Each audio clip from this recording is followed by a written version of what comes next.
এবং যে কয়দিন আমি জীবিত আছি ইনশাআল্লাহ এই নির্বাচন আমার কোনদিন কারো কাছ থেকে চাঁদা নেবে না ইনশাআল্লাহ। পাহারাদার অ্যাপ, এই অ্যাপের মাধ্যমে পরিচয় গোপন করে যে কোনো চাঁদাবাজি ঘটনার প্রমাণ ভিডিও সহ আমাদেরকে অবহিত করবেন এবং 24 ঘন্টার মধ্যে আমরা ব্যবস্থা গ্রহণ করবো ইনশাআল্লাহ। আমাদের মিরপুরবাসী একটি অন্যতম ক্যান্সার নামক জিনিস হচ্ছে প্রকাশ্য এবং নীরবে চাঁদাবাজি। ইনশাআল্লাহ আমি সপ্তাহের সামনে সবাইকে সাক্ষী রেখে ওয়াদা করছি আমি এখন পর্যন্ত কোনো চাঁদা গ্রহণ করিনি এবং যে কয়দিন আমি জীবিত আছি ইনশাআল্লাহ এই নির্বাচন আমার কোনদিন কারো কাছ থেকে চাঁদা নেবে না ইনশাআল্লাহ। এবং যদি আপনাদের সমর্থন নিয়ে দায়িত্ব পালনের সুযোগ হয় তাহলে ইনশাআল্লাহ আর কাউকে এই ঢাকা 14 চাঁদাবাজি করতে দেওয়া হবে না ইনশাআল্লাহ।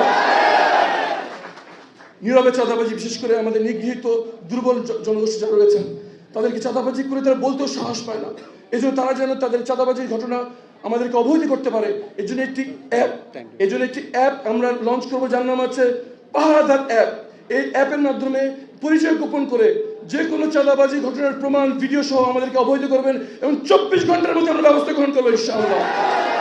যারা চাঁদাবাজির সাথে সম্পৃক্ত হয়ে গিয়েছেন, পেশাদার চাঁদাবাজি হয়ে পড়েছেন, তাদের পুনর্বাসনের জন্য তাদের জন্য সম্মানজনক কাজের ব্যবস্থা করবো আমরা ইনশাআল্লাহ। আমাদের বিস্তারিত সকল ওয়াদা সহ খুব শীঘ্রই আমরা একটি পূর্ণাঙ্গ ইশতেহার আপনাদের সামনে প্রকাশ করব এবং ইনশাআল্লাহ তার অক্ষরে অক্ষরে বাস্তবায়ন করার জন্য আমরা সর্বশক্তি নিয়োগ করবো ইনশাআল্লাহ। এতগুলো বুক হারানোর বিনিময়ে, এতগুলি ছাত্রছাত্রীর চোখ পা হাত হারানোর বিনিময়ে আমরা যে দ্বিতীয় স্বাধীনতা পেয়েছি, যে শহীদদের জন্য আমরা গণতান্ত্রিক অধিকার ফিরে পাচ্ছি ইনশাআল্লাহ, আমার ওয়াদা এই যে জুলাই সনদ, এই জুলাই সনদ যেন স্থানীয় এবং জাতীয়ভাবে অক্ষরে অক্ষরে বাস্তবায়ন করা হয় এর জন্য আমরা সর্বাত্মক চেষ্টা এবং যদি না হয় তাহলে আন্দোলন করবো ইনশাআল্লাহ।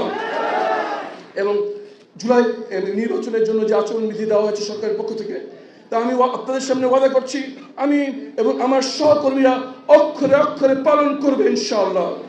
এবং যদি কোথাও আমাদের কোনো ব্যর্থতা ঘটে এবং প্রশাসন বা জনগণের কাছ থেকে যদি আমাদের কাছে দৃষ্টি আকর্ষণ করা হয় আমরা 24 ঘন্টার মধ্যে তা সংশোধন করে দেবো ইনশাআল্লাহ।